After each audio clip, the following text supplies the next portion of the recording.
जात हुँदैन तर खासमा हिजो अस्ति घटेको घटनाप्रति हाम्रो एकदमै मनमै लागेको छ। कसरी मान्छेहरूले भन्छन् आतंकवादको धर्म छैन र जात हुँदैन। त्यहाँ गएर हेर्नु धर्म सोधिएर मारिएको छ, लिङ्ग सोधेर मारिएको छ। उहाँहरूले सोध्नु भएन मधेसी होस्, पहाडी होस्, या त नेपाली होस्, या बङ्गलादेशी होस्, या इन्डियन होस्।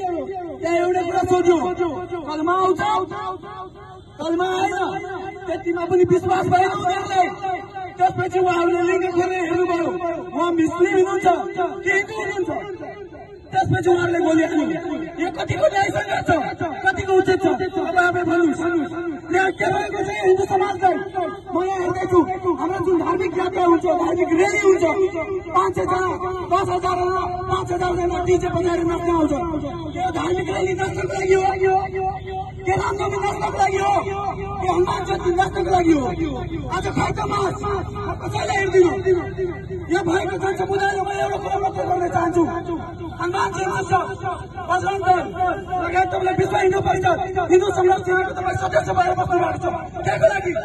हनुमान जयन्ती नाच्नको लागि, हनुमान जयन्ती जन्मोत्सवमा नाच्नको लागि, रामनवमीमा नाच्नको लागि। डिजे बजाएर नाच्नु मात्र भनेको धर्मको प्रचार होइन। धर्मको प्रचार कसरी हुन्छ? जब कोही न्यायमा परेको छ बोल्नुहुन्छ, उसको विरुद्धमा तपाईँ आवाज उठाउनुहुन्छ, अनि मात्र एउटा धर्मको युवा नेता भएर कहलाउनुहुन्छ।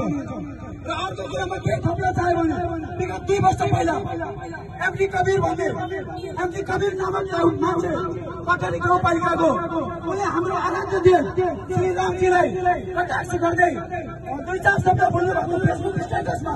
म त्यसको सम्पूर्ण प्रुफ आफूसँग राखिरहेको छु। रामजी राम शब्द बोलेको छ तर ऊ अहिले वाइसिएल भन्ने संगठनको क्रियाशील सदस्य र हाम्रो रामजीलाई जुन तरिकाले कटाक्ष बोल्यो, जुन तरिकाले स्ट्याटस लेख्यो, कारवाही तपाईँहरू कहाँ सुतिराख्नु भएको? त्यसको माथि कारवाही गर्ने कि नगर्ने, सिडिओमा ज्ञापन पत्र बुझाउने कि नबुझाउने, यति मात्र सोध्न चाहन्छु म।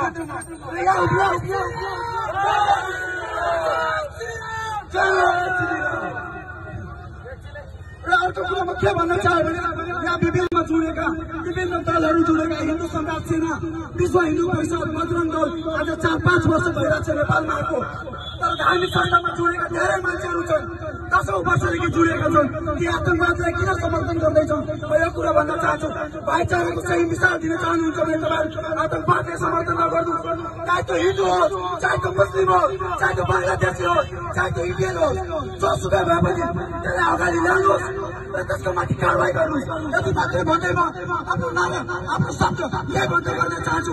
जय श्रीराम, जय भवानी, जय भवानी, जय भवानी, जय भवानी, जय भवानी, जय भवानी।